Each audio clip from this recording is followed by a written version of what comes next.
शुक्लां ब्रह्मविचारसारपरमामाद्यां जगद्व्यापिनीं वीणापुस्तकधारिणीमभयदां जाड्यान्धकारापहां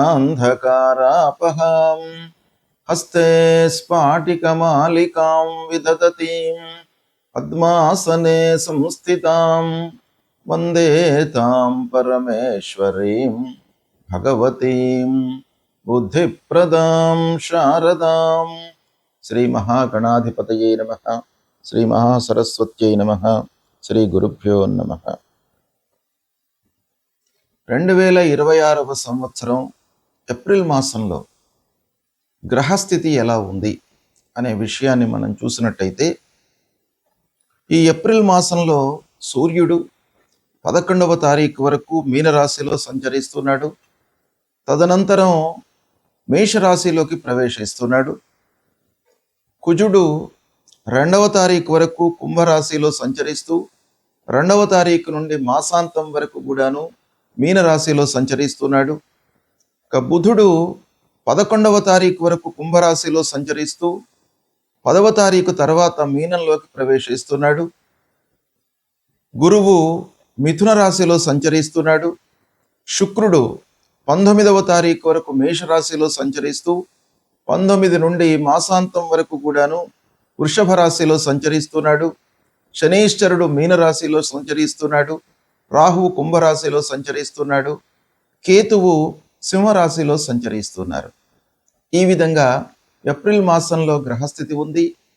ఈ గ్రహస్థితి ఆధారంగా 12 రాసుల వారికి ఎలాంటి ఫలితాలు, గోచార ఫలితాలు ఎలా ఉన్నాయి అనే విషయాన్ని మనం తెలుసుకుందాం. 2026వ సంవత్సరం ఏప్రిల్ మాసంలో సింహరాశిలో జన్మించినటువంటి స్త్రీలకు గోచార ఫలితాలు ఎలా ఉన్నాయో తెలుసుకుందాం. గ్రహస్థితి కొంత ప్రతికూలంగా ఉంది. గురువు అనుకూలంగా ఉన్నాడు. పంచమాధిపతి గురువు ఏకాదశంలో గోచార రీత్యా సంచరిస్తున్నాడు కనుక స్త్రీలకు ముఖ్యంగా పిల్లల విషయంలో చాలా సంతృప్తికరమైనటువంటి మాసం. వాళ్ళ యొక్క చదువు కానివ్వండి, వాళ్ళ విషయంలో మీరు చేసేటువంటి ఎఫర్ట్స్, వాళ్ళ విషయంలో మీరు చూసేటువంటి ఫలితాలు మీకు చాలా సంతృప్తిని, ఆనందాన్ని కలిగిస్తాయి. కుటుంబంలో శుభకార్యాలు చేసేటువంటి అవకాశాలు ఉన్నాయి. తద్వారా మీరు చాలా సంతృప్తిగా ఉంటారు. భర్తతో చాలా సఖ్యతతో ఉంటారు. అది చాలా మీకు ఆనందాన్ని ఇచ్చేటువంటి విషయం. ఆర్థికంగా మీకు లాభదాయకమైనటువంటి మాసం. రావాల్సినటువంటి డబ్బు వస్తుంది. ఇక వ్యాపారంలో ఉన్నటువంటి స్త్రీలు కొన్ని జాగ్రత్తలు పాటించాలి. డబ్బు వస్తుంది, క్రయ విక్రయాలు బాగానే జరుగుతాయి. అయినప్పటికీ కొన్ని విషయాలలో మీరు కొంత జాగ్రత్త వహించినట్టయితే చాలా సంతృప్తిగా ఉంటారు. కావలసినటువంటి వస్తువులను, ఆభరణాలను, వస్త్రాలను కొనుగోలు చేసే అవకాశం, గుర్తింపు లభిస్తుంది. ఉద్యోగంలో ఉన్నటువంటి మహిళలకు కూడాను మీరు చేస్తున్నటువంటి వర్క్ ప్లేస్ లోపల మీకు గుర్తింపు, అభివృద్ధి, మంచి పేరును పొందేటువంటి అవకాశాలు ఉన్నాయి. స్నేహితులతో కొంత జాగ్రత్తగా ఉండండి. వాళ్ళు సహాయం చేస్తాము అని ముందుకు వస్తారు. అయితే మీరు ఎంతవరకు వాళ్లను వినియోగించుకోవాలి అనే విషయం మీరు జాగ్రత్తగా చూసుకోండి. పిల్లల విషయంలో బాగా కలిసి వస్తుంది. ఆరోగ్యంపై శ్రద్ధ చూపండి. ప్రయాణాలు అనుకూలిస్తాయి. ఇక విద్యార్థినులకు ఈ మాసం బాగా కలిసి వస్తుంది. చదువులో రాణిస్తారు. కొత్త అవకాశాలు వస్తాయి. ఆస్తి విషయంలో మీకు బాగా అనుకూలమైనటువంటి మాసం. గౌరవప్రదంగా ఉంటుంది. ఓవరాల్గా ఈ మాసం శుభకార్యాలకు హాజరవుతారు. శుభప్రదమైనటువంటి ఫలితాలను పొందుతారు. కొంత జాగ్రత్తగా మీరు నిర్ణయాలు తీసుకోవాలి.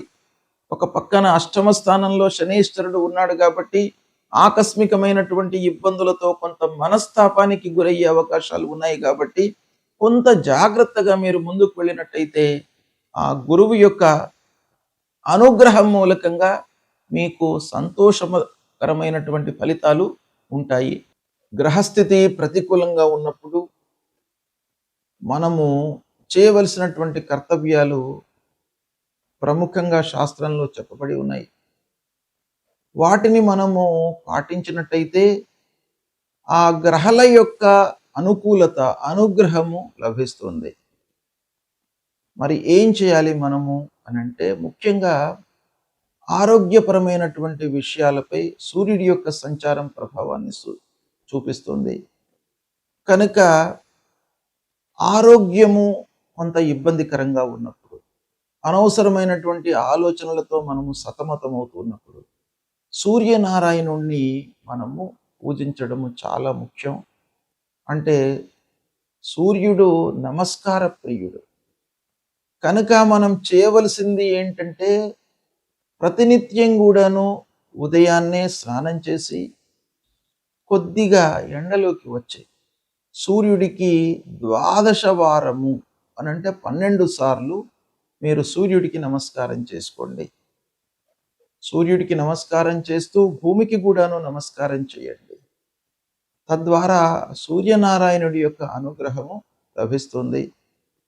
అప్పుడు మీకు ఆరోగ్య సమస్యలు లేకుండా చూస్తాడు, మిమ్మల్ని కాపాడుతాడు. ఆదిత్య హృదయము పారాయణం చేసుకోండి. ఆదిత్య హృదయం మూలకంగా మీకు శారీరక ఇబ్బందులు లేకుండా మిమ్మల్ని ఆ సూర్యుడు కాపాడుతాడు. మూలమంత్రాన్ని జపించండి. జపా కుసుమ సంకాశం కాశ్యపేయం మహద్యుతిం తమోరిం సర్వపాపఘ్నం ప్రణతోస్మి దివాకరం అనేటువంటి మూలమంత్రాన్ని ప్రతినిత్యం కూడాను చదువుకోండి. ఇక అంగారకుడు, కుజుడు కూడాను ప్రధానమైనటువంటి గ్రహము. తొందరగా మనను రియాక్ట్ చేసేటువంటి గ్రహం. అనవసరమైనటువంటి విషయాల లోపల కూడాను మనను ఇన్వాల్వ్ చేసి ఆ పనులలో మనను నిమగ్నమయ్యి అనవసరమైనటువంటి ఇబ్బందులను మనకు కలిగించేటువంటి గ్రహము కుజుడు.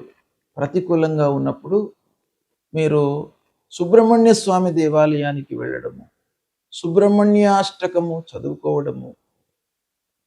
ఇక కుజుడికి సంబంధించినటువంటి మూల మంత్రం ధరణీ గర్భ సంభూతం విద్యుత్కాంచన సన్నిభం కుమారం శక్తిహస్తంచ మంగళం ప్రణమామ్యహం అనేటువంటి ఈ మంత్రాన్ని ప్రతినిత్యం కూడాను చదువుకోండి. అంగారకుడు మీకు అనుగ్రహించి అనుకూలమైనటువంటి ఫలితాలను ఇస్తాడు. ఇక బుధుడు వ్యాపారము, మన బుద్ధి, ఆలోచన, సరి అయినటువంటి నిర్ణయాలు తీసుకోవడం పైన బుధుడి యొక్క అనుకూలత చాలా అవసరం. కనుక ఆ బుధుడిని అనుగ్రహము కొరకై విష్ణుమూర్తిని స్మరించండి. విష్ణు సహస్రనామ పారాయణం చేసుకోండి ప్రతినిత్యం కూడాను. ఇకపోతే గురువు ప్రధానమైనటువంటి గ్రహము. గురు ప్రతికూలంగా ఉన్నప్పుడు సద్గురువులను సందర్శించుకోండి. దక్షిణామూర్తి స్తోత్ర పారాయణాన్ని చేయండి. దత్తాత్రేయ స్వామి దేవాలయానికి వెళ్ళండి. దేవానాంచ ఋషీణాంచ గురుం కాంచన సన్నిభం వందనీయం త్రిలోకానాం తం నమామి బృహస్పతిం అనేటువంటి మూల మంత్రాన్ని ప్రతినిత్యం కూడాను చదువుకోండి. ఆ గురువు యొక్క అనుగ్రహము మీకు లభిస్తుంది. అదేవిధంగా శుక్రుడు మనకు అన్ని విధాలుగా సంతోషాన్ని కలిగించేటువంటి గ్రహం. కాబట్టి ఆ శుక్రుడి యొక్క అనుగ్రహం కొరకు మీరు ఏం చేయాలి? మహాలక్ష్మి అష్టకాన్ని ప్రతినిత్యం కూడాను చదువుకోండి.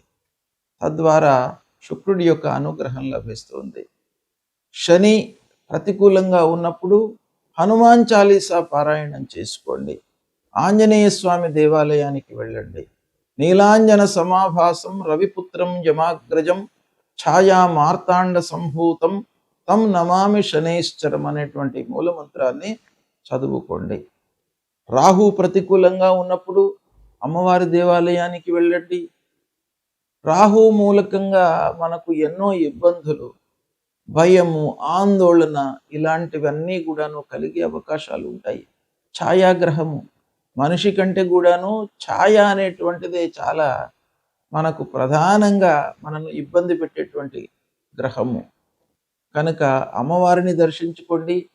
అర్ధకాయం మహావీర్యం చంద్రాదిత్య విమర్దనం సింహికా గర్భ సంభూతం తం రాహుం ప్రణమామ్యహం అనేటువంటి మంత్రాన్ని ప్రతినిత్యం చదువుకోండి.